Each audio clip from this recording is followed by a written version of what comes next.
Naramdaman muna ni Alonsina ang lamig bago niya nakita ang kulay. Isang malamig at basang guhit na gumapang sa dibdib ng kanyang bestidang kulay krema. Kasunod nito ay ang matingkad na pula ng red wine, kumakalat na parang isang masamang pangitain, isang mantsa ng dugo sa kanyang simpleng kasuotan. Huminto ang mahinang tugtugin. Tumigil ang mga bulungan. Sa isang iglap, ang lahat ng mga mata sa marangyang bulwagan ng mansyon ng mga Del Mar ay nakatuon sa kanya. Ay Diyos ko, I'm so sorry, Hija. Ang boses ni Doña Esmeralda, ang kanyang biyanan, ay puno ng pagkukunwaring pag-aalala. Ang hawak nitong kupitan ng alak ay bahagyang nakatagilid pa rin. Isang patak ng alak ang tumulo mula rito at pumatak sa mamahaling Persian rug. Naramdaman ni Alonsina ang pag-init ng kanyang mga pisngi. Ang bawat bulungan ay parang karayom na tumutusok sa kanyang pagkatao. Narinig niya ang hagik-gikan ng mga pinsan ni Lacan sa isang sulok. Ang kanilang mga mapanuring tingin ay sinusukat ang kanyang damit na halatang hindi kasing mahal ng mga suot nila. Naku Esmeralda, mag-ingat ka naman, sabi ng isa sa mga tiyahin, ngunit ang nangiti sa labi nito ay hindi maitago. That's what you get for inviting common people to a party like this. Hindi sinasadya. Alam ni Alonsina na hindi yun aksidente. Ito ay isang kalkuladong pagpapahiya, isa na namang paraan upang ipamukha sa kanya na hindi siya kabilang, na kahit anong gawin niya, kahit padala-dala niya ang apelyidong Del Mar, sa mata nila, isa pa rin siyang Reyes, isang babaeng mula sa hirap na walang karapatang tumapak sa kanilang mundo. Napayuko siya, nais niyang takpan ng mantsa, nais niyang maglaho na lang na parang bula. Ngunit higit sa lahat, hinanap ng kanyang mga mata ang isang tao. Ang tanging tao na dapat sana ay nasa tabi niya, Lacan. Natagpuan niya ito sa kabilang dulo ng silid, nakikipag-usap sa mga kasosyo sa negosyo. Nakita ni Alonsina ang sandaling pagtigil nito, ang pagkunot ng noo nito nang makita ang kaguluhan. Nagtama ang kanilang mga mata. Sa isang saglit, umasa si Alonsina. Lacan, please, sabihin mo sa kanila. Ipagtanggol mo ako. Ngunit ang nakita niya sa mga mata ng kanyang asawa ay hindi galit para sa kanya, kundi takot. Takot sa kanyang pamilya. Isang boses, malalim at may awtoridad, ang pumutol sa tensyon. Anong kaguluhan ito? Ang lahat ay tumahimik. Ang mga bisita ay nagbigay daan na parang mga alon na humahawi para sa isang barko. Si Don Ricardo Del Mar, ang hari ng kanilang imperyo, ay dahan-dahang lumapit.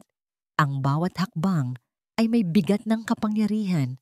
Ang kanyang mga mata ay hindi tumingin sa asawa niya. Hindi rin sa mantsa sa damit ni Alonsina. Tumingin ito ng diretso sa mga mata niya. Malamig, walang emosyon. Isang tingin na nagsasabing isa lamang siyang abala. Don Ricardo, pasensya na po. Aksidente lang. Mahinang sabi ni Alonsina, ang boses ay nanginginig. Hindi siya pinansin ni Don Ricardo. Tumingin ito sa paligid, sa mga matang mapanuri ng kanilang mga bisita, mga kaibigan at mga kasosyo. Bumuntong hininga ito na parang napapagod. Ang gabing ito ay para ipagdiwang ang 50 taon ng tagumpay ng pamilyang Del Mar. Nagsimula si Don Ricardo. Ang kanyang boses ay kalmado ngunit may talim. Isang legasiya ng dangal at respeto, isang bagay na hindi maintindihan ng iba. Muli, ang mga mata nito ay bumalik sa kanya. Hindi ka nararapat sa pangalang Del Mar. Ang mga salita ay binitawan ng walang galit. Isang simple at malupit na katotohanan, isang hatol na ipinahayag sa harap ng buong mundo nila. Gumuho ang mundo ni Alonsina. Ang huling hibla ng kanyang pag-asa ay naputol. Muli niyang tiningnan si Lacan, nagmamakaawa. Ngayon na, Lacan, gawin mo ang tama. Sa pagkakataong ito, hindi na niya sinalubong ang tingin ni Alonsina. Yumuko si Lacan at umiwas ng tingin.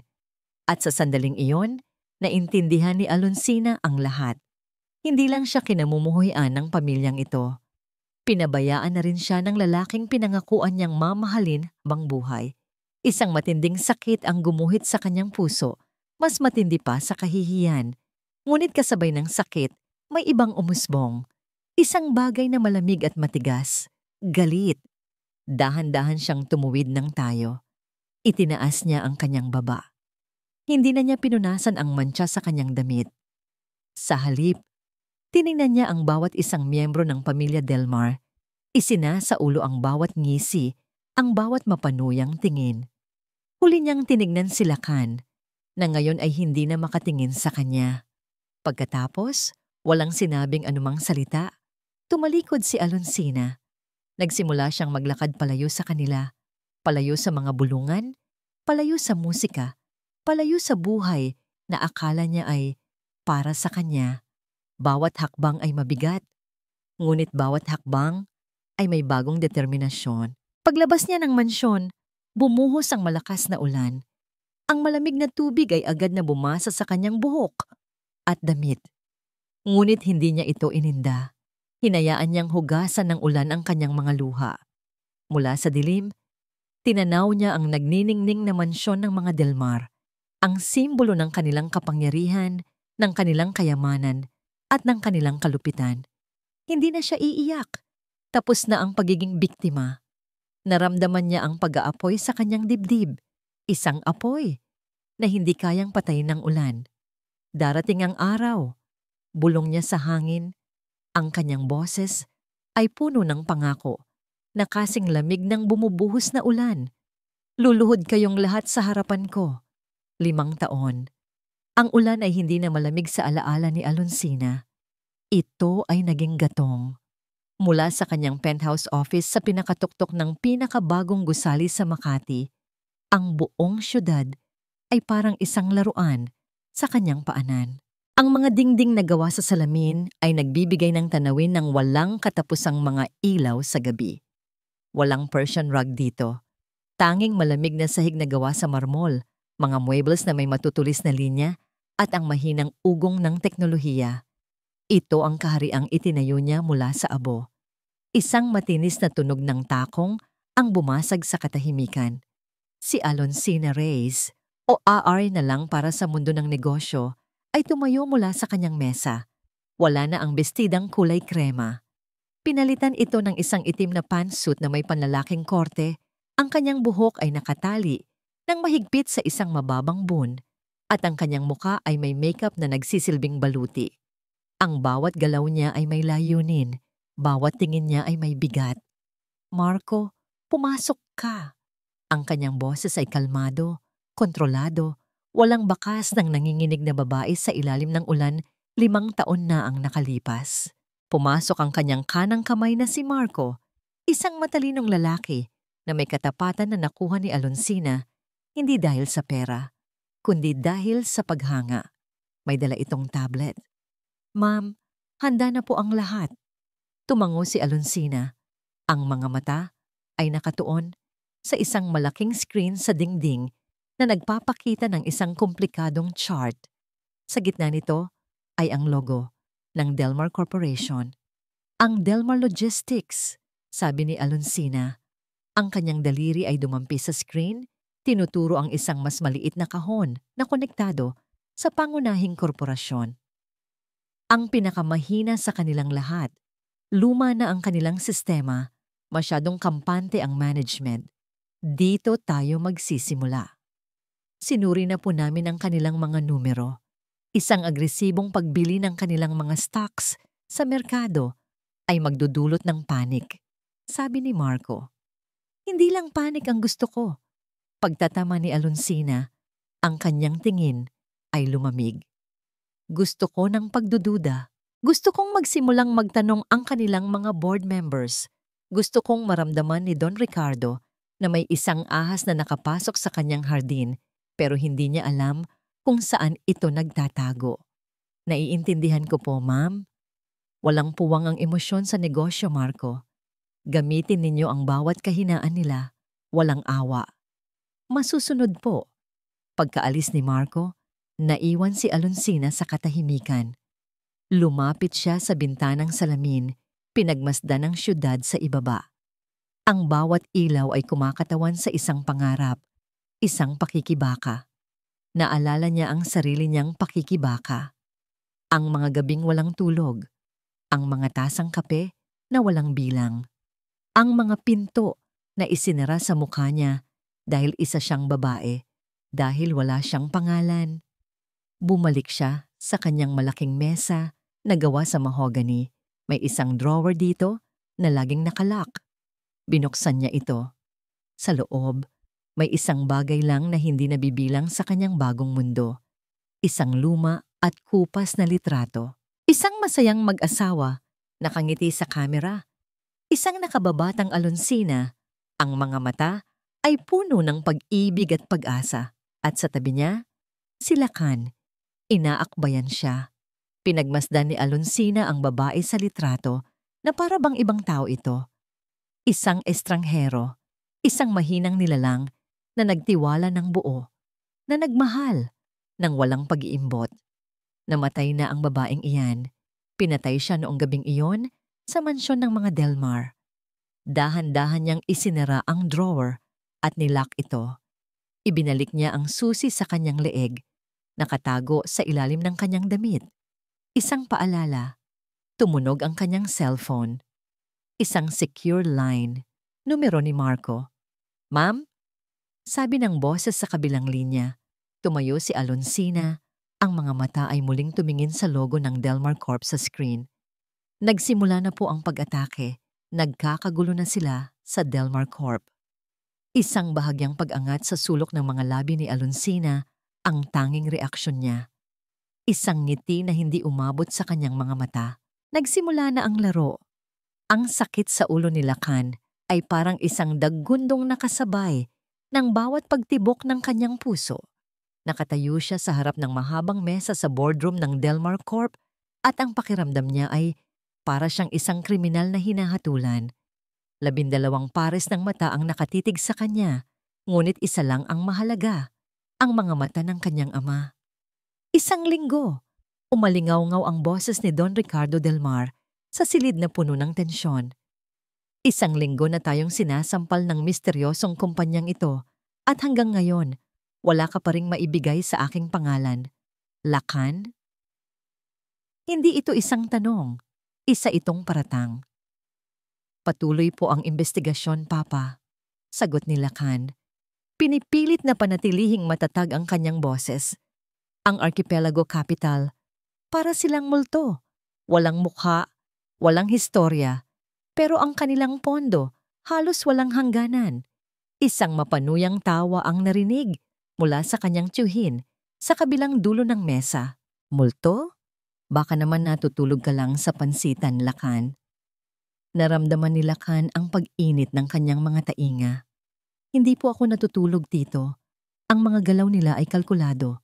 Tila alam nila ang bawat kahinaan natin bago pa man natin malaman. Sapat na! Sigaw ni Don Ricardo. Ang palad nito ay dumagundong sa mesa. Tumahimik ang lahat. Ayokong marinig ang mga dahilan mo. Gusto ko ng resulta. Hanapin mo kung sino ang nasa likod nito. Alamin mo kung ano ang gusto nila at durugin mo sila.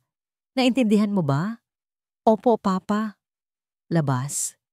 Walang pag-aalinlangan na tumalikod si Lacan at lumabas ng boardroom. Sa kanyang paglakad pabalik sa sarili niyang opisina, naramdaman niya ang mga mapanuring tingin ng mga empleyado. Ang anak ng boss, ang tagapagmana na laging kinakapos. Isinara niya ang pinto ng kanyang opisina at napasandal dito, napapikit. Ang amoy ng lumalamig na kape ay sumalubong sa kanya. Hindi na niya mabilang kung ilang gabi na siyang nagpupuyat, sinusubukang unawain ang estratehiya ng kanilang kalaban. Para silang mga anino, bibili nila ang mga kumpanya sa paligid ng Delmar Logistics, hihigpitan ang kanilang mga supply at aakitin ang kanilang mga pinakamahuhusay na empleyado. Isang dahan-dahan at masakit na pagkakasakal. Naupo siya sa harap ng kanyang computer, ang mga daliri ay lumipad sa keyboard. Kung hindi niya sila mahahanap sa kasalukuyan, marahil ay may bakas sa nakaraan. Sinimulan niyang halongkatin ang mga lumang digital file ng kumpanya, mga transaksyon mula 10, 15 taon na ang nakalipas. Naghahanap siya ng kahit anong pattern, kahit anong pangalan na maaaring maging konektado. Ilang oras ang lumipas. Ang sakit ng kanyang ulo ay naging isang manhid na kirot. Nang malapit na siyang sumuko, isang file ang pumukaw sa kanyang pansin. Isang lumang folder na may label na Raise Holdings Acquisition. Ang apelyido ay parang isang suntok sa kanyang sikmura. Binuksan niya ito. Mga dokumento ng sapilitang pagbili ng isang maliit na kumpanya ng logistics na nalugi maraming taon na ang nakalipas. Ang kumpanya ng ama ni Alonsina. Naalala niya ang kwento. Nagpakamatay daw ito dahil sa pagkalugi. Habang tinitignan niya ang mga numero, may napansin siyang kakaiba. Isang malaking halaga ang inilipat mula sa Delmar Corp patungo sa isang shell company ilang linggo bago ang acquisition at pagkatapos ay nawala. Hindi ito bahagi ng opisyal na bayad. Ito ay nakatago. Dala ang kanyang laptop, nagmamadali siyang pumunta sa opisina ng kanyang ama. Naabutan niya itong nag-iisang nakatayo, nakatanaw sa bintana. Papa, nagsimula si Lacan, medyo kinakabahan. May nakita po ako sa mga lumang file. Tungkol sa pagbili natin sa kumpanya ng mga Rays, hindi pa siya tapos magsalita. Nang humarap si Don Ricardo, ang mukha nito ay biglang nag-iba. Ang pagiging kampante ay napalitan ng isang bagay na mas madilim. Bakit mo kinakalkal yan? Tanong nito. Ang boses ay mababa at mapanganib. May nakita lang po akong hindi tugma sa mga numero. Baka may kinalaman ito sa kasalukuyang sitwasyon. Wala itong kinalaman. Mabilis na sagot ni Don Ricardo. Lumapit ito sa kanya na may nagbabantang tingin. Isang tapos na kaso yan. Isang negosyanteng hindi marunong magpatakbo ng kumpanya. Iyon lang. Pero ang shell company, sinabi ko nang tapos na. Sigaw ng kanyang ama. Itinuro ang pinto. Ang trabaho mo ay hanapin ang Archipelago Capital, hindi ang maghalongkat ng mga bangkay. Huwag na huwag mo nang babanggitin ulit ang pangalang iyan sa akin. Maliwanag? Napalunok si Lacan. Nakita niya ang galit sa mga mata ng kanyang ama. Isang galit na hindi niya maintindihan. Tumango na lang siya. Opo, Papa. Bumalik siya sa kanyang opisina na mas lalong gulong-gulo ang isip. Isinara niya ang pinto at muling tinitigan ang screen. Ang utos ng kanyang ama ay malinaw, pero ang reaksyon nito, sobra-sobra. Ang reaksyon na yon ay hindi galing sa isang negosyante. Galing iyon sa isang taong may itinatago. Ang kanyang mga mata ay nakapako sa pangalan sa lumang dokumento. Eduardo Reyes. Isang tanong ang nabuo sa kanyang isipan. Isang tanong na gumambala sa lahat ng kanyang nalalaman. Ano ang kinalaman ng pamilya ni Alonsina dito? Ang tagumpay ay may lasang metal na pagtanto ni Alonsina. Araw-araw, pinapanood niya ang pagbagsak ng stock market value ng Delmar Corporation. Bawat porsyentong nawawala sa kanila ay isang patak ng dugo, isang maliit na kabayaran sa kahihiyang dinanas niya.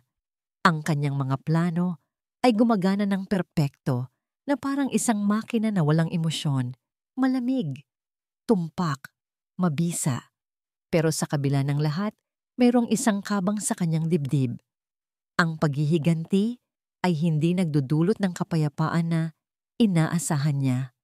Nagdudulot lamang ito ng isang malamig na katahimikan. Isang gabi, habang tinatapos niya ang isang ulat, isang notifikasyon ang lumitaw sa kanyang computer screen. Isang email mula sa isang hindi kilalang address na may subject na para sa kaalaman mo. Napakunot ang kanyang noo. Ang kanyang sistema ng seguridad ay dapat na sumasala sa mga ganitong bagay. Dahil sa kuryosidad, binuksan niya ito. Ang email ay maikli lang. Walang pagbati, walang pangalan. Isang pangungusap lang na nagpatigil sa pag-ikot ng kanyang mundo. Hindi nagpakamatay ang tatay mo. Nabitawan ni Alonsina ang hawak niyang ballpen. Tumama ito sa sahig na gawa sa marmol. Ang tunog ay umalingaw-ngaw sa tahimik na opisina.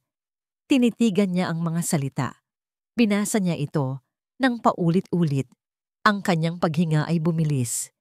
Isang panloloko, sabi ng isang bahagi ng kanyang isip. Isang taong sinusubukang guluhin siya. Ngunit sa ilalim ng pangungusap, mayroong isa pang linya. Isang address ng isang luma at halos nakalimutang self-storage facility sa labas ng syudad at isang numero. Storage Unit 237. Ang susi ay nasa ilalim ng plorera, sa tapat ng opisina. Nanlamig ang kanyang mga kamay. Ito ay masyadong tiyak, masyadong personal. Sino ang nakakaalam nito? Ang kanyang plano ng paghihiganti ay biglang parang naging isang laro ng bata. Ito ay ibang bagay. Ito ay isang anino mula sa nakaraan na hindi niya alam na umiiral. Kinabukasan, hindi siya pumasok sa opisina. Sa halip, nagsuot siya ng simpleng maong, isang maluwag na jacket, at isang baseball cap na nagtatago sa kanyang mukha. Nagmaneho siya gamit ang isang lumang kotse, hindi ang kanyang mamahaling sedan. Ang storage facility ay mainit at maalikabok. Ang hangin ay amoy lumang papel at kalawang. Natagpuan niya ang plorera. Nanginginig ang kanyang mga kamay habang kinakapan niya ang ilalim nito. At nandoon nga, isang luma at kinakalawang na susi. Ang pinto ng Unit 237 ay umigking nang buksan niya ito. Isang sinag ng ilaw mula sa kanyang cellphone ang tanging liwanag. Sa loob, may mga lumang kasangkapan na nakabalot sa puting kumot, tila mga multo na natutulog. Ito ang mga gamit mula sa lumang bahay ng kanyang mga magulang. Sa isang sulok, sa ilalim ng isang lumang mesa, mayroong isang kahon na gawa sa karton na may sulat kamay na label. Mga proyekto ni E.R. Eduardo Reyes, ang kanyang ama. Dahan-dahan niyang inilapag ang kahon. Sa loob, nakita niya ang mga pamilyar na bagay, mga lumang blueprint, mga notebook na puno ng kanyang mga kalkulasyon. Ngunit sa ilalim ng lahat ng ito, may isang bagay na hindi niya pa nakikita dati. Isang itim na leather-bound journal, ang personal na talaarawan ng kanyang ama. Naupo siya sa maalikabok na sahig. Binuksan niya ang journal. Ang mga unang pahina ay puno ng mga pangarap ng kanyang ama para sa kumpanya. Ngunit habang lumilipat siya sa mga huling entry, nagbago ang tono. Ang optimismo ay napalitan ng pag-aalala. May mali sa mga numero ng Delmar. May pera na hindi maipaliwanag kung saan nanggagaling. Isinulat ng kanyang ama ang tungkol sa kanyang pagdududa kay Don Ricardo. Isang entry ang nagsasabing sinubukan niyang kausapin ito, ngunit pinagtawanan lang siya at sinabihang huwag makialam. Nilipat ni Alonsina sa huling pahina na may sulat. Ang petsa ay isang araw bago natagpuan ng kanyang ama na wala ng buhay. Ang sulat kamay ay tila isinulat ng nagmamadali, magulo at puno ng takot. Nanginginig ang kamay ni Alonsina habang binabasa niya ang mga huling salita na isinulat ng kanyang ama. Naglilinis ng pera si Ricardo. Papatayin niya ako kapag nalaman niya. Isang butil ng luha ang pumatak sa lumang papel. Pagkatapos ay isa pa. Ang galit na naramdaman niya, 5 taon na ang nakalipas, ay walang-wala kumpara sa apoy na biglang sumiklab sa kanyang puso. Ang kanyang paghihiganti ay hindi na lang tungkol sa isang sirang puso at nasirang dangal. Ito ay tungkol sa isang ninakaw na buhay. Hinawakan niya ng mahigpit ang journal. Ang malamig at kalkuladong plano ay nawala. Pinalitan ito ng isang nagngangalit na pangangailangan para sa katarungan. Hindi na lang ito tungkol sa kanya. Ito ay para sa iyo, Papa. Ang opisina ni Don Ricardo Del Mar ay parang isang hawla nagawa sa salamin at mamahaling kahoy. At sa sandaling iyon, naramdaman ni Lakan na siya ang ibon na nakakulong sa loob. May natuklasan ang mga investigador ko. Lakan, sabi ng kanyang ama, ang boses ay kalmado na ngayon, ngunit mas mapanganib. Inilapag nito ang isang manipis na folder sa ibabaw ng kanyang mesa. Archipelago Capital. Alam na natin kung sino ang nasa likod nito. Hindi kumilos si Lakan. Hinintay niya ang hatol. Ang asawa mo. Bumagsak ang mga salita sa pagitan nila. Hindi ang dati mong asawa, kundi ang asawa mo. Isang sinadyang pagpili ng salita na parang isang sundot sa isang sugat na hindi pa naghihilom. Hindi nakapagsalita si Lakan, si Alonsina. Ang babaeng iniwan niyang umiiyak sa gitna ng ulan, siya. Ang multo na sumisira sa kanilang imperyo. Ang gulat ay mabilis na napalitan ng isang emosyon na hindi niya inaasahan. Paghanga. Huwag kang mag-alala, anak. Nagpatuloy si Don Ricardo, isang ngiti ang sumilay sa mga labi nito. Hindi natin siya sasaktan. Gagamitin natin siya. Anong ibig mong sabihin, Papa? Bawat tao ay may kahinaan, Lakan. At ikaw ang kahinaan niya. Inayos ni Don Ricardo ang kanyang mamahaling necktie. Mahal ka pa rin niya. Sigurado ako dyan. Ang galit ay isa lang baluti para sa isang pusong nasaktan. Isang plano ang nabuo sa isipan ni Lakan. Isang maduming plano. Hindi ko gagawin ang iniisip ninyo. Gagawin mo, mariing sabi ni Don Ricardo. Dahil ito ay para sa pamilya. Kakausapin mo siya. Paikutin mo siya. Alamin mo ang kanyang mga susunod na hakbang. Paamuin mo siya, Lakan. Gamitin mo ang pagmamahal niya para sa'yo. Nais sumigaw ni Lakan. Nais niyang sabihin na ang pag-ibig ay hindi isang sandata. Ngunit sa ilalim ng matigas na titig ng kanyang ama, naging pipi siya. Muli, kinagabihan, natagpuan ni Lakan ang kanyang sarili sa isang mamahaling restaurant. Isang lugar na alam niyang paborito noon ni Alonsina. Ito ay isang aksidenteng pagkikita na maingat na isinaplano ng kanyang ama. At pagkatapos, nakita niya siya. Nakaupo sa isang mesa malapit sa bintana, mag-isa. Ang ilaw ng syudad sa labas ay nagsisilbing anino sa kanyang mukha. Nagbago na siya. Ang simpleng kagandahan ay napalitan ng isang matalas na kariktan. Bawat galaw niya ay may kumpiyansa. Bawat pag-inom niya mula sa kanyang baso ng alak ay may bigat. Nawala ang lahat ng hangin sa baga ni Lakan. Totoo ang sinabi ng kanyang ama. Sa kabila ng galit, sa kabila ng sakit, ang puso niya ay tumibok para sa babaeng ito. At para lang sa kanya. Naglakad siya palapit. Ang bawat hakbang ay parang dinadala siya sa bitayan. Alonsina. Dahan-dahan itong lumingon. Nang magtama ang kanilang mga mata, sa isang iglap, nakikita ni Lakan ang babaeng minahal niya. Ang kislap ng gulat, ng sakit, ng isang bagay na mas malalim. Ngunit mabilis itong nawala. Pinalitan ng isang malamig na pader. Lakan del Mar. Sabi niya, ang boses ay walang emosyon. Maliit nga lang talaga ang mundo. Pwede ba akong makiupo? Itinaas niya ang kanyang kilay, ngunit itinuro ang bakanteng upuan. Bakit hindi? Ang katahimikan sa pagitan nila ay nakakabingi. Kamusta ka na? Mahinang tanong ni Lakan. Pakiramdam niya ay isa siyang hangal. Nasa negosyo? Maikling sagot niya. Hindi inaalis ang tingin sa kanya. Ikaw? Mukhang marami kang problema. Ang mga salita ay may talim. Alam niya. Siyempre, alam niya. Alonsina. Ako. Huwag. Putol niya. Huwag mong subukang magpaliwanag. 5 taon kang nanahimik. Medyo huli ka na. Napayo ko si Lakan puno ng kahihiyan.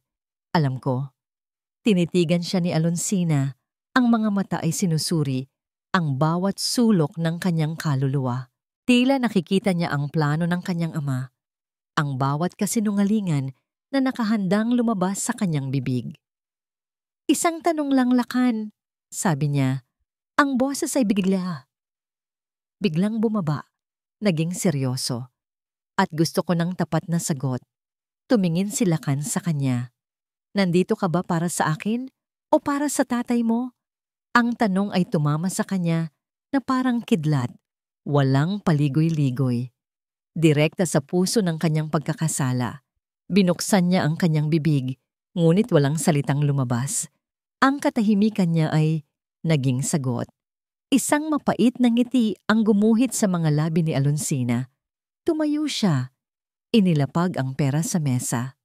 "Sabihin mo sa tatay mo, hindi gagana ang kanyang maliit na laro." Naglakad siya palayo nang hindi na lumingon. Naiwan si Lakan na mag-isa. Ang mga salita ni Alonsina ay umuulit-ulit sa kanyang isipan. Ang sakit sa kanyang dibdib ay mas matindi pa kaysa dati. Dahil ngayon, alam na niya. Mahal pa rin niya ito. At sa pagkakataong ito, siya mismo ang sumira sa huling pagkakataon na maaaring meron sila. Kinuha niya ang kanyang telepono. Nakita niya ang pangalan ng kanyang ama. Pinindot niya ang call button. "Papa? Ano na? Nakuha mo ba?" Tanong ng boses sa kabilang linya. Tumingin si Lakan sa pinto kung saan nawala si Alonsina. Isang desisyon ang nabuo sa kanyang puso. Ang unang tunay na desisyon niya sa loob ng 5 taon. "Wala po akong nakuha." Nagsinungaling siya. Galit pa rin siya. Ibinaba niya ang tawag bago pa man makasagot ang kanyang ama. Sa unang pagkakataon, hindi niya sinunod ang utos. Dahil ngayon, alam na niya. Hindi na niya hahanapin ang kahinaan ni Alonsina. Hahanapin niya ang katotohanan. Ang tanong ni Alonsina ay isang multo na sumusunod kay Lakan saan man siya magpunta. "Nandito ka ba para sa akin o para sa tatay mo?" Sa unang pagkakataon sa kanyang buhay, pinili niyang talikuran ang kanyang ama. Kahit sa isang maliit na kasinungalingan lamang. Ngunit ang kasinungalingang yon ay nagbukas ng isang pinto. At sa likod nito ay isang kadiliman na hindi niya kayang baliwalain. Hindi siya makatulog. Ang imahe ng galit sa mga mata ng kanyang ama nang banggitin niya ang pangalan ng mga Reyes ay paulit-ulit na bumabalik. Bakit? Anong lihim ang pinoprotektahan nito? Ang sagot, naramdaman niya, ay hindi matatagpuan sa mga ledger ng kumpanya. Ito ay matatagpuan sa loob ng mansyon mismo. Hating gabi na nang tahimik siyang bumangon. Naglakad siya sa pasilyo na walang ilaw, patungo sa isang silid na matagal nang hindi nabubuksan. Ang dating silid ng kanyang ina. Pagpihit niya ng pinto, isang amoy ng nakatagong panahon ang sumalubong sa kanya. Amoy ng alikabok at ng pamilyar na pabango ni Doña Esmeralda. Ang lahat ay nasa ayos pa rin, na parang naghihintay lang sa pagbabalik nito. Umupo si Lakan sa gilid ng kama. Kinuha niya ang isang silver frame na litrato sa bedside table. Isang larawan ng kanyang ina noong mga panahong mas masaya pa ito. Nakangiti, ang mga mata ay nagniningning. Ngunit hindi ito ang inang naaalala niya sa mga huling taon nito. Naalala niya ang biglaang pagbabago. Ang kanyang inang palatawa at masayahin ay naging tahimik at malulungkutin. Ang kanyang mga tawa ay naging pilit. Ang kanyang mga mata ay laging may anino ng takot. Madalas niya itong nakikitang nakatingin lang sa malayo, na parang may pasan na hindi masabi. "Ano po ba ang problema, Mama?" Tanong niya noon. "Wala, anak," sagot nito. Ngunit ang mga kamay nito ay laging nanginginig. "Pagod lang ako." Ngayon, alam na niyang hindi lang iyon pagod. Sinimulan niyang buksan ang mga drawer, mga lumang damit, mga alahas, walang kakaiba. Nang halos mawalan na siya ng pag-asa, napansin niya ang isang bagay sa ilalim ng kama. Isang maliit na kahon na gawa sa kahoy ng nara. Simple at walang palamuti. Hinila niya ito palabas. Ito ay nakalock. Ngunit sa ibabaw nito, may nakadikit na isang maliit na sobre. Nanginginig ang mga kamay niya Habang binubuksan ito, sa loob may isang maliit at lumang susi at isang piraso ng papel na may sulat kamay ng kanyang ina. Para sa katotohanan, anak ko. Isang pahiwatig, isang basbas mula sa kabilang buhay.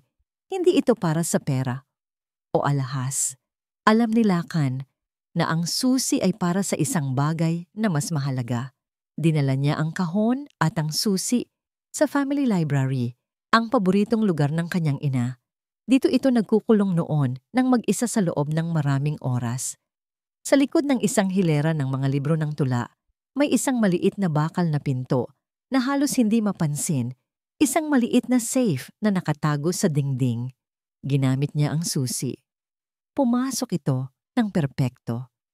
Isang mahinang click ang narinig niya at bumukas ang maliit na pinto. Sa loob, walang kumikinang na alahas. Walang mga titulo ng lupa o mga tumpok ng pera. Ang laman nito ay isang bagay na mas simple at mas nakakagulo. Isang maayos na salansan ng mga lumang cassette tape. Bawat isa ay may label na numero lang. Napakamot siya sa ulo. Ano ito? Mga lumang kanta? Mga recording ng mga pag-uusap? Bakit ito ikukulong ng kanyang ina na parang isang kayamanan? Alam niyang walang silbi ang mga ito kung wala siyang mapagpapatugtugan. Muli siyang naghalughog sa library, sa isang lumang aparador na puno ng mga encyclopedia na hindi na ginagamit at amoy luma na, natagpuan niya ang hinahanap niya. Isang luma, ngunit mukhang gumagana pa na cassette player. Dinala niya ito sa mesa, ang puso niya ay kumakabog sa isang ritmo ng kaba at pag-asa. Pinili niya ang tape na may markang 1. Ang kanyang puso ay dumadagundong sa kanyang dibdib habang isinasaksak niya ang player sa outlet. Maingat niyang ipinasok ang tape. Ang click ng pagsara ng pinto ng tape deck ay parang isang putok ng baril sa katahimikan ng gabi. Huminga siya ng malalim at pinindot ang play button. Sa simula, tanging isang mahinang hiss at ang tunog ng umiikot na tape ang kanyang narinig. Static. Akala niya ay sira na ito. Ngunit pagkatapos ng ilang sandali, isang boses ang bumasag sa static. Isang boses na kilalang-kilala niya, ngunit puno ng panginginig at takot na hindi niya pa narinig kailanman. Ang boses ng kanyang ina. Itinatala ko ito dahil hindi ko na kaya. Narinig ni Lakan ang isang pigil na hikbi sa recording. Ang sarili niyang paghinga ay huminto. Ang kasalanan ni Ricardo.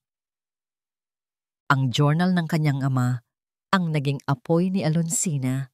Ang bawat salita ay isang piraso ng uling na nagpapanatili sa pag-aalab ng kanyang galit. Hindi na ito simpleng paghihiganti. Ito ay para sa hustisya. Sa loob ng kanyang war room, isang silid na puno ng mga monitor at mga matatalinong isipan. Ang hangin ay halos kumikislap sa kuryente ng pag-asam. Si Marco ay nakatayo sa kanyang tabi. Ang mga mata ay nakatuon sa pabago-bagong mga numero sa screen. "Handa na ang lahat, ma'am," sabi ni Marco. Ang boses ay puno ng kumpiyansa. "Sa oras na ibigay mo ang hudyat, sisimulan natin ang hostile takeover sa pinakapuso ng kanilang imperyo, ang Delmar Prime Holdings." Tumingin si Alonsina sa diagram sa screen. Ito ang huling pag-atake. Ang isang galaw na magpapaluhod kay Don Ricardo at maglalantad sa lahat ng kanyang mga kasalanan. Inihanda nila ito sa loob ng maraming linggo. Perpekto, walang mali. Ito ay para sa isang taong pinagkaitan ng katarungan. Bulong ni Alonsina sa sarili. Tumingin siya kay Marco. "Simulan niyo na." Ang unang 2 oras ay isang tagumpay. Ang kanilang sorpresang pag-atake ay nagdulot ng gulat sa merkado. Ang mga stock ng Delmar Prime Holdings ay nagsimulang bumagsak habang ang Archipelago Capital ay walang awang namimili. Ang telepono ni Alonsina ay walang tigil sa pagtunog mula sa kanyang mga broker. Bawat isa ay nag-uulat ng magandang balita. Naramdaman niya ang dulo ng kanyang mga daliri na malapit ng abutin ng tagumpay. Ang matamis na lasa nito ay nagsisimula nang manulay sa kanyang dila. Ngunit ang isang magaling na mangangaso ay alam kung kailan siya ang nagiging biktima. Nagsimula ito sa isang tawag mula sa kanilang pangunahing bangko. Pagkatapos ay isa pa at isa pa. "Ma'am, may problema," sabi ni Marco. Ang muka ay biglang namutla. "Ang mga bangko, tinatanggihan nila ang ating mga transaksyon. Sinasabi nilang merong financial irregularity." "Anong irregularity?" Malamig na tanong ni Alonsina, ngunit isang pamilyar na kilabot ang gumapang sa kanyang likuran. Bago pa man makasagot si Marco, ang mga salaming pinto ng kanilang opisina ay bumukas ng malakas. Pumasok ang isang grupo ng mga lalaking nakasuot ng barong. Ang kanilang mga mukha ay seryoso at walang emosyon. Mga ahente mula sa Securities and Exchange Commission, kasama ang mga pulis. "Alonsina Reyes?" Tanong ng lalaking nangunguna. Iwinawagayway ang isang folder. Tumayo si Alonsina ng tuwid. "Ako nga." "May dala kaming search warrant para sa Archipelago Capital," sabi ng ahente. Ang kanyang boses ay formal at walang pakiramdam. Sa ilalim ng hinala ng stock market manipulation at malawakang pandaraya sa pananalapi. Isang nakakabinging katahimikan ang bumalot sa silid. Ang mga nagtatrabaho ay natigilan. Ang mga kumikinang na numero sa screen ay tila nagyelo. Inabot ng ahente ang mga dokumento kay Alonsina. Ang kanyang mga mata ay mabilis na tumakbo sa mga nakasulat na salita. Mga petsa, mga pangalan ng shell corporations na hindi niya kilala, mga transaksyon na hindi niya ginawa, ngunit nakapangalan sa kanya. Ang bawat piraso ng ebidensya ay perpektong ginawa. Bawat lagda ay tila totoo. Ito ay isang obra maestra ng panlilinlang. Isang patibong. Isang perpektong patibong. Ang kanyang pag-atake ay hindi isang sorpresa. Ito ay inaasahan. Hinihintay. Siya ang isda na kusang lumangoy papasok sa lambat. Ginamit ni Don Ricardo ang sarili niyang mga sandata laban sa kanya. "Maaari ninyong tawagan ang inyong abogado," sabi ng ahente. Ngunit sa ngayon, ang lahat ng pag-aari ng Archipelago Capital ay pansamantalang sinuspinde habang nagpapatuloy ang investigasyon. Naramdaman ni Alonsina na nawawalan siya ng hininga. Ang kanyang imperyo, ang kanyang sandata, ang kanyang hustisya. Sa isang iglap, nawala ang lahat. Dumating ang kanyang abogado, ilang sandali. Matapos basahin ang warrant, lumapit ito kay Alonsina na may mabigat na balita sa mukha nito. "Masama ito, Alonsina. Ang ebidensya, napakatibay." Tinitigan ni Alonsina ang abogado. Ang kanyang isip ay blanko. "Na-freeze ang lahat ng assets ng kumpanya, ma'am," sabi ng abogado sa mahinang boses. "Hindi tayo makakagalaw." Sa gitna ng kaguluhan ng mga ahente na kumukuha ng mga computer at mga kahon ng dokumento, si Alonsina ay nanatiling nakatayo na parang isang estatwa. Talo na siya. Ang laro ay tapos na. At sa kauna-unahang pagkakataon, sa loob ng 5 taon, naramdaman muli ni Alonsina ang lamig ng gabing umuulan na iyon. Habang ang mundo ni Alonsina ay gumuho sa ilalim ng bigat ng panlilinlang, sila ka naman ay nasa gitna ng kanyang sariling paghuhukom. Nakatago sa katahimikan ng library, ang boses mula sa nakaraan ay patuloy na bumubulong mula sa cassette player. Nakaupo siya sa dilim. Ang tanging liwanag ay nagmumula sa maliit na ilaw ng player at ang bawat salita ng kanyang ina ay isang patalim na tumatarok sa kanyang puso. Pinakinggan niya ang tape na may markang 1, 2, 3. Ang mga unang recording ay puno ng takot at pag-aalinlangan. Ikinuwento ng kanyang ina ang kanyang mga hinala. Ang bigla ang pagyaman ni Ricardo matapos malugi ang kumpanya ni Eduardo Reyes, ang pagbabago sa ugali ng kanyang asawa. "Hindi na siya ang Ricardong pinakasalan ko," sabi ng boses sa tape, nanginginig. May halimaw sa loob niya at natatakot ako. Ngunit ang pinakamasakit na bahagi ay ang tape na may markang 7. Ang recording ay maingay. Narinig ni Lacan ang kalansing ng mga bote, ang malakas at hindi maintindihang pagsasalita ng isang lalaking lasing, ang boses ng kanyang ama, at pagkatapos ay ang boses ng kanyang ina, sumasamo. Ricardo, tama na. Masyami ka nang nainom. Hayaan mo ako, Esmeralda. Sigaw ng boses ng kanyang ama. Nagsasaya ako. Nagsasaya ako dahil sa wakas. Malinis na ang lahat.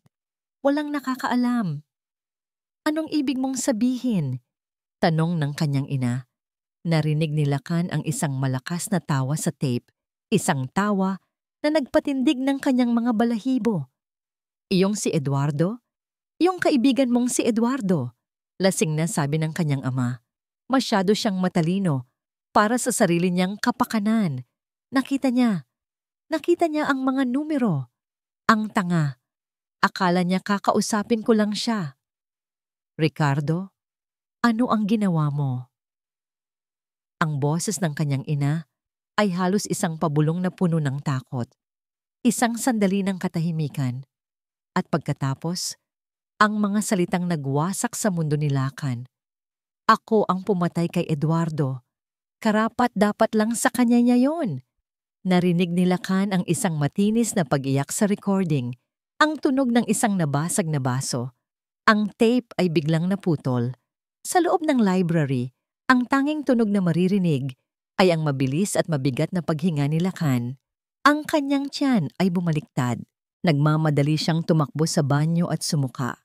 Nang siya ay bumalik, nanginginig, tumingin siya sa sarili niyang refleksyon sa madilim na salamin ng bintana. Ang kanyang mukha, ang kanyang mga mata, ang kanyang panga. Nakikita niya ang kanyang ama, ang kayamanan nila, ang pangalan nila, ang bawat mamahaling bagay na tinamasa niya sa buong buhay niya. Lahat ay nabahiran ng dugo. Lahat ay itinayo sa ibabaw ng bangkay ng ama ng babaeng mahal niya. Ang sakit ay napakalaki. Halos hindi niya makayanan. Hindi lang ito tungkol sa isang krimen. Ito ay tungkol sa isang buong buhay na itinayo sa isang kasinungalingan. Ang kanyang ina, nabuhay at namatay sa takot, dala-dala ang kahindik-hindik na lihim na ito. At si Alonsina, naunawaan niya na ngayon ang lalim ng galit nito. Hindi ito tungkol sa pagpapahiya. Hindi ito tungkol sa isang sirang puso. Ito ay tungkol sa isang buhay na ninakaw. At siya ay naging bahagi ng pamilyang gumawa nito sa kanya. Isang matinding pagkasuklam ang bumalot sa kanya. Pagkasuklam sa kanyang ama. At higit sa lahat, pagkasuklam sa kanyang sarili. Sa kanyang kaduwagan. Sa kanyang pagkabulag. Pinindot niya ang rewind button. Pinakinggan niya muli ang pag-amin, walang duda. Ito ay malinaw. Ito ang katotohanan. Hinawakan niya ang cassette tape na may markang 7 sa kanyang kamay. Ang maliit na piraso ng plastik na ito ay mas mabigat kaysa sa anumang bagay na nahawakan niya sa kanyang buhay. Ito ang katotohanan. Ito ang armas. Ito ang kanyang pagtubos. Wala nang pag-aalinlangan. Wala nang takot. Tanging isang malinaw at hindi matitinag na desisyon. Kinuha niya ang kanyang telepono. Ang kanyang mga daliri ay hindi na nanginginig. Hinanap niya ang isang numero na matagal na niyang hindi tinatawagan. Isang numero na nakatago sa ilalim ng isang alyas. Nagring ito ng isang beses. 2 beses. Hello? Sagot ng isang boses na pagod at walang pag-asa sa kabilang linya. Ang boses ni Alonsina. Huminga ng malalim si Lacan, hinigpitan ang hawak sa cassette tape. Alonsina, kailangan nating mag-usap. Wala na tayong dapat pag-usapan, Lacan. Makinig ka, sabi niya. Ang kanyang boses ay puno ng isang bagong kapangyarihan na mula sa sakit at katotohanan. Huwag mong ibaba ang telepono. May hawak ako na magpapabagsak sa kanya. Ang pag-asa ay isang mapanganib na bagay. At habang nakaupo si Alonsina sa isang madilim at halos walang taong coffee shop, Sa kabilang kalye mula sa Delmar Tower, naramdaman niya ang panganib na yon sa bawat hibla ng kanyang pagkatao. Nasa bingit na siya ng pagkatalo. Ang tawag ni Lacan ay maaaring isa na namang patibong, isang huling pako sa kanyang kabaong. Ngunit may isang bagay sa boses nito kagabi. Isang bagay na nasira, isang bagay na totoo. Kaya't narito siya, naghihintay, ipinagkakatiwala ang kanyang huling hibla ng pag-asa sa lalaking sumira nito noon. Dumating si Lacan, hindi nakasuot ng mamahaling suit, kundi isang simpleng itim na jacket na may hood na bahagyang nagtatago sa kanyang mukha. Naupo siya sa tapat ni Alonsina, ang mga mata ay may bakas ng gabing walang tulog. Walang palitan ng salita. Inilapag lang niya sa mesa ang isang lumang cassette player at isang tape. "Pakinggan mo," simpleng sabi niya. Nag-aalangan. Isinuot ni Alonsina ang earphones. Pinindot niya ang play. Ang ingay ng static, ang lasing na boses ni Don Ricardo, ang takot sa boses ni Doña Esmeralda, at pagkatapos, ang pag-amin. "Ako ang pumatay kay Eduardo." Nabitawan ni Alonsina ang earphones. Tumingala siya kay Lacan. Ang kanyang mga mata ay nanlalaki sa gulat at hindi makapaniwala. Ang hangin ay tila ninakaw mula sa kanyang mga baga. Sa loob ng maraming taon, ito ay isang hinala, isang galit na walang pangalan. Ngayon, ito ay isang katotohanan. Sinabi mismo mula sa bibig ng halimaw. Ang mga luha na matagal na niyang pinigilan ay nagsimulang tumulos sa kanyang mga pisngi. Ngunit hindi ito mga luha ng kalungkutan. Ito ay mga luha ng isang matinding galit na sa wakas ay natagpuan ng kanyang target. Tumingin siya kay Lacan, ang lalaking nasa harap niya, ang anak ng mamamatay tao.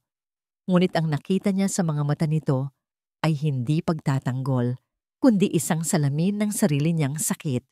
"Paano?" tanong niya. Ang boses ay paos. "Ang aking ina," sagot ni Lacan. Itinago niya ito para sa katotohanan. Tumango si Alonsina. Magkasama. Sa katahimikan ng coffee shop na yon, binuo nila ang isang huling desperadong plano. Kinabukasan, ang Grand Ballroom ng Delmar Tower ay puno ng mga miyembro ng media. Si Don Ricardo Del Mar ay tumayo sa podium. Ang mukha ay nagliliwanag sa tagumpay. Ito ang kanyang sandali.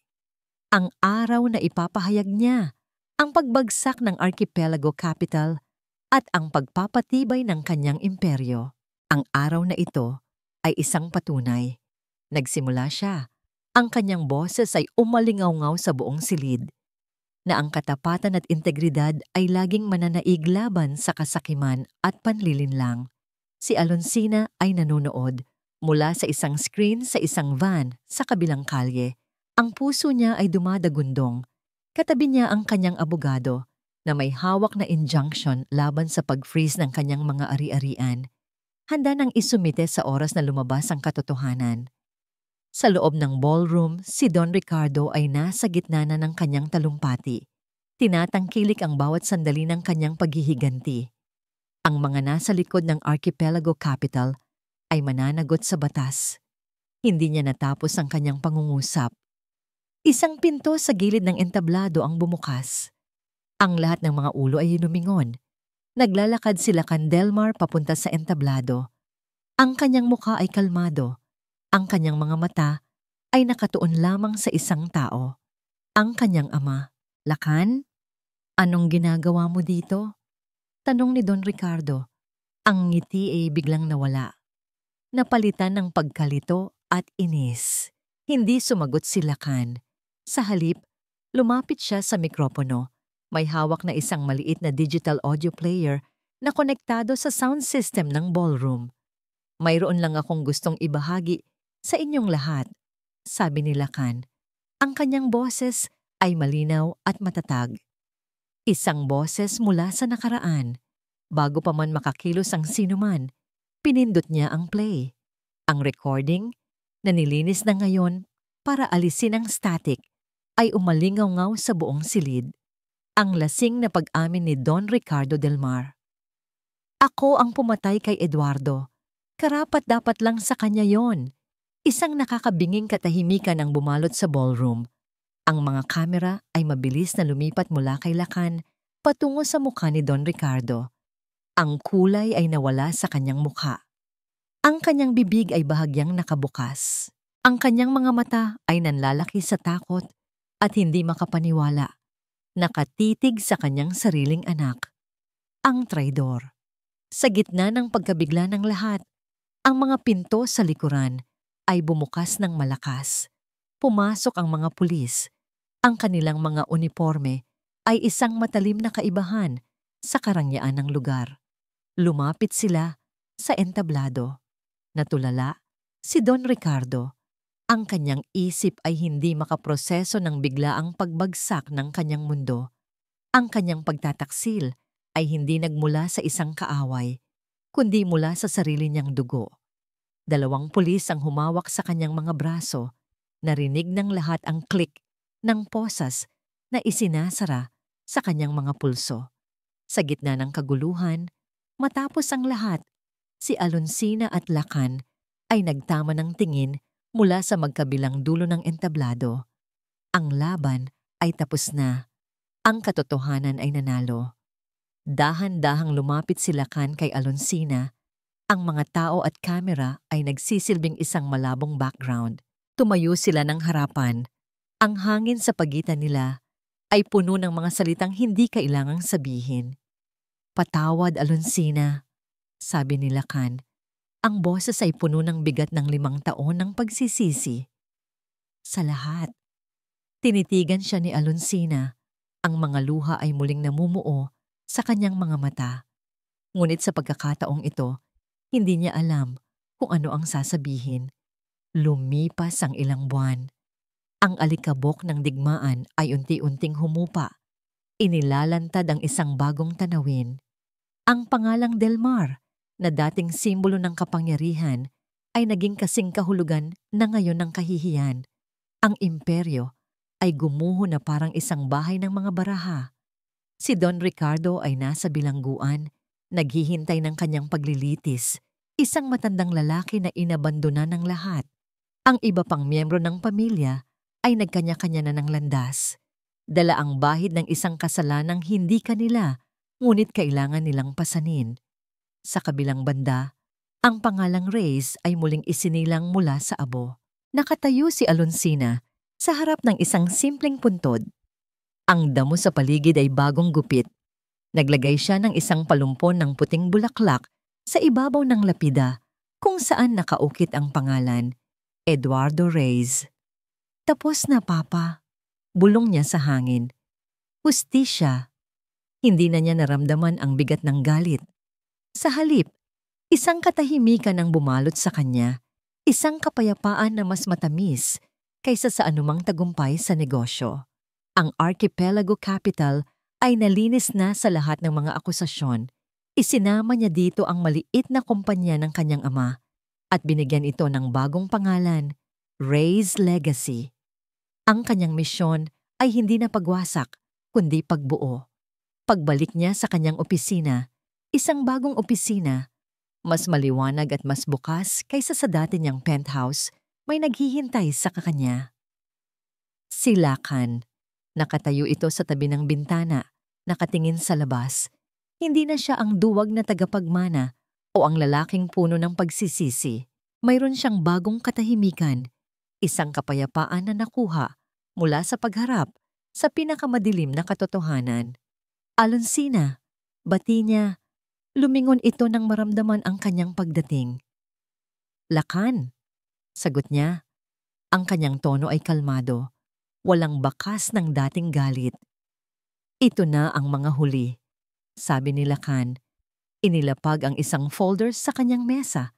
Ang mga huling papeles na naglilipat ng lahat ng natitirang assets ng Delmar sa mga biktima ng aking ama, kasama na ang pamilya mo.